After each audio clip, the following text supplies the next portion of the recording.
Hola, ¿qué tal? Mi nombre es Pablo Battaglini, yo soy formador ETR en el área de Ciencias Naturales en Educación Primaria y en este caso queremos acompañarlo por medio de este video para compartir algunos aportes y sugerencias para la enseñanza de las ciencias naturales en contextos de no presencialidad.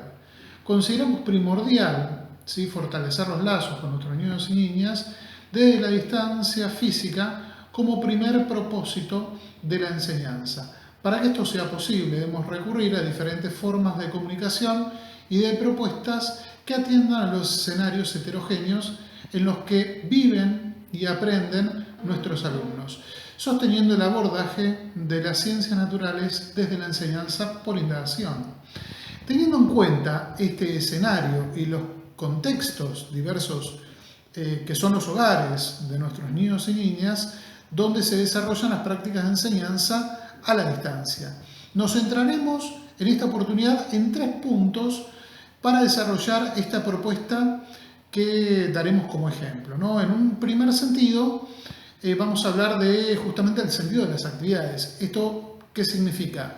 El tema de la significatividad, ¿sí?, la importancia que se le puede dar a estas actividades en función de su contexto, en función de su realidad social y cultural.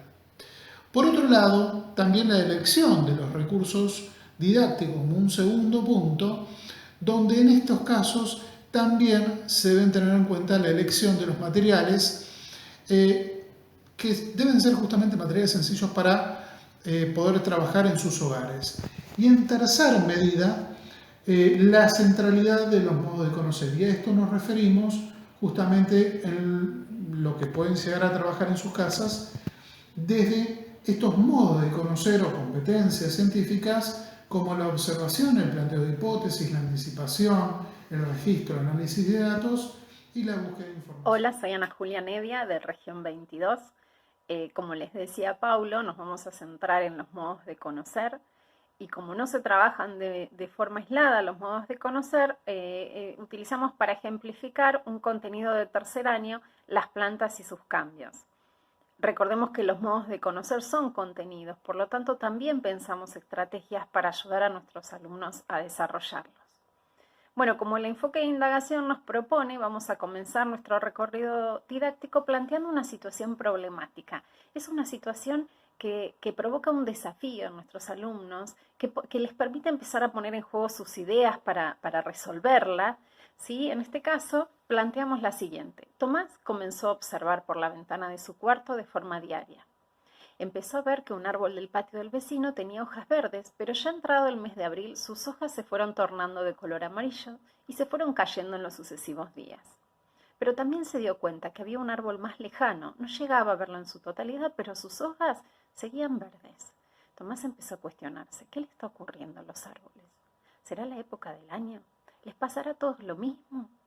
¿O será este nada más? A todas las plantas les pasa esto, las que no son árboles también. Tendrán otros cambios, además, que no estoy pudiendo ver.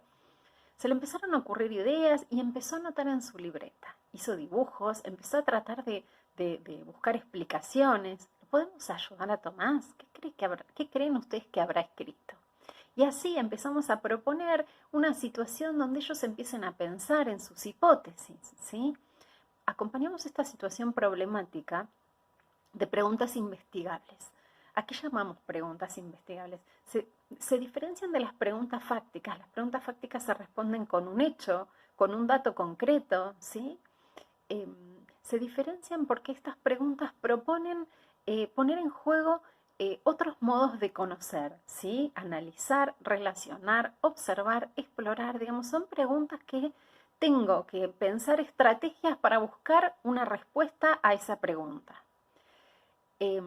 Entonces podemos proponer algunas de ellas y además los ayudamos a que ellos empiecen a pensar en sus propias hipótesis relacionadas con lo que está pasando, ¿sí? Por ejemplo, ¿qué pensás que pudo haber ocurrido? ¿Le pasará lo mismo a todas las plantas? ¿Pasará todos los años? ¿Pasará en distintos momentos del año? ¿Qué otros cambios podemos observar, ¿sí? Y lo más importante, ¿se te ocurre alguna forma de comprobar estas hipótesis? Y entonces proponemos, a través de la observación en este caso, por ejemplo, empezar a buscar respuestas a estas preguntas, ¿sí? La observación es un modo de conocer que nos permite dar respuesta a preguntas a través de nuestros propios sentidos, ¿sí? Puede ser del tacto, puede ser obtener datos visuales. Tenemos un propósito y es dar respuesta a esas preguntas. Y entonces nos ponemos de acuerdo con ellos. Bueno, ¿qué vamos a observar y cómo? Habilitamos a que ellos también se involucren en estas decisiones. Por ejemplo, ¿qué podemos observar? Podemos observar las plantas de nuestro patio, podemos observar las que vemos por la ventana de la vereda, las que tenemos adentro de casa en maceta, o podemos decirle a alguna tía o vecina que le saque fotos periódicas de lo que nosotros queremos observar en sus plantas, ¿sí? A través de la observación empezamos a buscar estas respuestas. Y entonces abrimos un camino de indagación, ¿sí? Lo que estamos tratando de hacer es establecer acuerdos junto con ellos para tomar decisiones de cómo vamos a responder estas preguntas y responder estas preguntas de una forma activa. Esto que nos permite no solamente que curioseen, que se cuestionen, seguramente aparezcan nuevas preguntas en función de lo que fueron observando, que desarrollen habilidades relacionadas con el pensamiento científico, pero también que ellos puedan ser partícipes de encontrar respuestas a sus propias preguntas, que vean que las respuestas no vienen siempre empaquetadas en un libro o las tiene la seño. Ellos de forma activa pueden empezar a buscar sus propias respuestas. Soy Natalia Vampini de la región 3 de la provincia de Buenos Aires, del equipo de formación de Ciencias Naturales. En esta oportunidad también te queremos brindar otra propuesta para ayudar a observar. Y sabemos que muchos niños no cuentan con la posibilidad de observar en forma directa las plantas y sus cambios, o también aquellos que sí cuentan con esa observación directa, pero podrían ampliar esas observaciones. Se les va a presentar una actividad para observar, describir y comparar los cambios en las plantas, pero mediante imágenes. Para esto te proponemos una situación problemática. Juana y la mamá estaban ordenando las fotos de los viajes que hicieron en familia. Estaban bastante desordenadas y no se acordaban bien de dónde y cuándo eran. Juana encontró una donde estaban en un bosque con árboles llenos de hojas verdes y otro que están en el mismo lugar, pero no reconocían los árboles y las hojas. En otra de las fotos, Juana estaba recolectando ciruelas de un árbol y la mamá dijo: «Esa debe ser del verano». ¿Cómo se había dado cuenta? Juana se quedó pensando cuántas cosas podía describir observando las plantas. ¿Qué pudo haber pasado con las hojas de los árboles? ¿Siempre ocurre lo mismo? ¿Cómo se habrá dado cuenta la mamá que era verano al ver las ciruelas? Entonces, a partir de esta situación problemática, se propone dar respuesta a estas preguntas a través de imágenes que brinda el docente. De este modo, se podrían mostrar fotos de los ciruelos de las 4 estaciones, poder comparar y describir las diferencias que encuentran con respecto a las hojas, las flores y los frutos.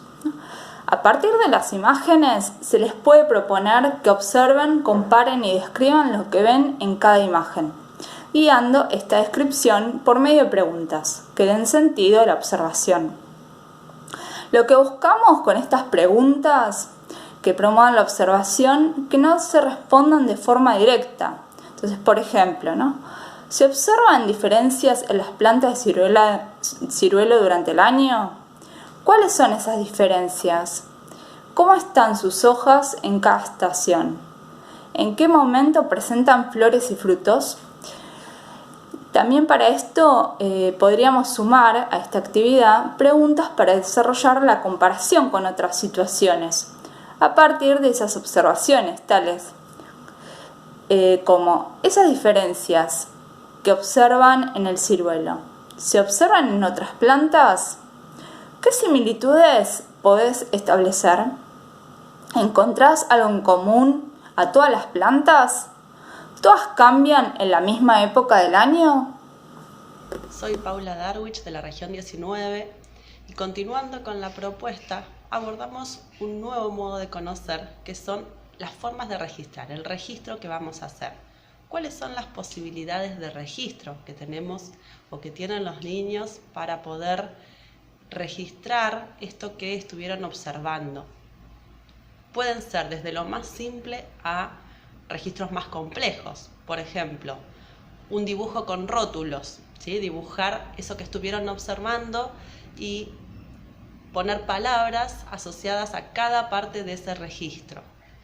Puede ser en un siguiente nivel de complejidad, dibujos, pero que en vez de rótulos ya tengan breves explicaciones. Esto va a depender del grado de alfabetización que tenga cada niño, donde puedan acceder a una complejidad un poquito mayor en poder explicar o poder describir, en realidad, esto que están observando. Pueden también hacer o proponer relatos orales de esas observaciones. Si tienen la posibilidad de usar un celular en casa, que se puedan filmar o que puedan hacer audios y que puedan ir mencionando y describiendo eso que fueron observando, eso que están viendo, esa observación registrada a través de un video o un audio, dependiendo de la posibilidad. También pueden hacer fichas de registro donde van haciendo un seguimiento de eso que van viendo. Cuadros comparativos, ¿sí? Entre el antes y el después, esto que decíamos, árboles en distintos momentos del año, comparando las diferencias de lo que vemos, las hojas, los colores, la cantidad de follaje que tiene, entonces comparando el antes y el después. Acá va a ser muy importante que el docente pueda asistir esa observación y ese registro, ya que no vamos a tener esta posibilidad de intercambio directo con los niños, entonces en las consignas tiene que estar muy claro cómo vamos a poder registrar, abriendo la posibilidad a los niños y abriendo también a las distintas formas de acceso que ellos tengan en cuanto a recursos, a accesibilidad a lo virtual, por ejemplo, también. Pero sí tiene que estar la guía de este docente siendo claro en las formas de registrar posibles. Por último, o en realidad un pasito después a este registro, vamos a tener los resultados. ¿Qué hacemos con estos resultados?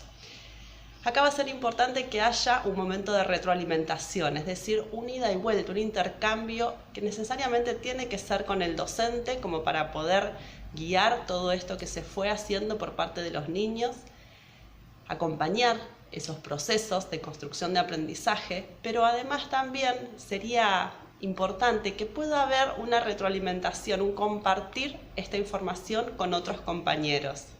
Esto va a depender de la posibilidad que tengan los niños en sus casas de poder compartir mediante el uso de un celular, mediante el uso de alguna herramienta tecnológica. En algunos casos va a poder ser posible, en otros quizás no. En los casos que sea posible sería bueno poder incentivar a que los niños compartan con sus compañeros. O puede ser el docente el que recopile y luego comparta en algún grupo de WhatsApp, por ejemplo, hacia los papás, estos resultados que han obtenido sus distintos compañeros. Pero que haya esta retroalimentación, ¿sí? Este intercambio. Seguramente las conclusiones generales van a quedar para cuando regresemos a las aulas. Estos son momentos de poder compartir resultados y seguramente quede para después el generalizar, el establecer acuerdos. Para eso necesitamos la presencialidad. Por último, la evaluación en estos momentos se va a centrar en acompañar estos procesos de aprendizaje y lo que vamos a estar evaluando es cuáles son las formas de enseñanza, ¿sí? Y poner el foco en esos lugares. Muchas gracias.